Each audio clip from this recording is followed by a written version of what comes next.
So you've got, if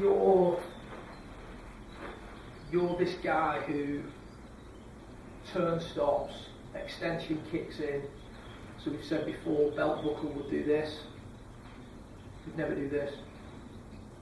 That's the opposite, isn't it? Yeah. Right shoulder does this, would never do that. You certainly need a little bit of that in there.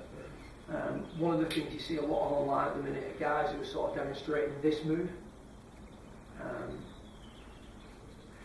You need a little bit of that. You don't need tons of it. It gets blown out of all proportion for people, right? You don't see the best players in the world doing this.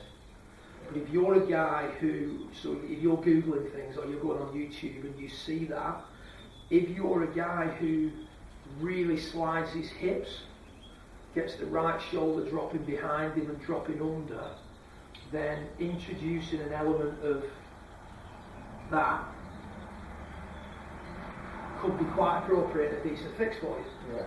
How much of that you put in, that's the thing, isn't it? No, You certainly don't need to look like this. On the reel again, it's hard there. It is, and to be fair to you, Carl, right, even though you're shifted to the right with your golf swing, and you get heel strikes and you have a high exit, you don't do it, as we saw before when we looked on the board, you don't do it because you've got a tremendous amount of hip slide followed by pretty standard rate of extension. What you've got is, you've got a really good transition, looking pretty good at P5, and then from there the turn stops, the extension kicks in. Your hip slide is actually pretty appropriate. So you could, I'll just use that as an example, you could go on YouTube, see this, it's related to a block or a hook, this can help you, and you might think that's the way to go. For you it isn't, because you're not this guy, you're not head dropping back, hip sliding too much too soon. Your transition, your hip slide is very appropriate.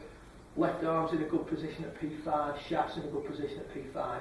From P5 to P7, instead of the turn continuing and the extension happening gradually throughout, what happens is you get to P5, the turn starts to diminish and the extension starts to kick in, and then you can't control your exit. So you've got to be very careful what you look at on YouTube, what you look at on Google, and make sure it's appropriate. So you need more of what we've just done on that board, which is head down, lowering the handle, lowering the exit, considering the right shoulder, and it's from P5 to P9 that's important for you. You don't have to work on your transition because that's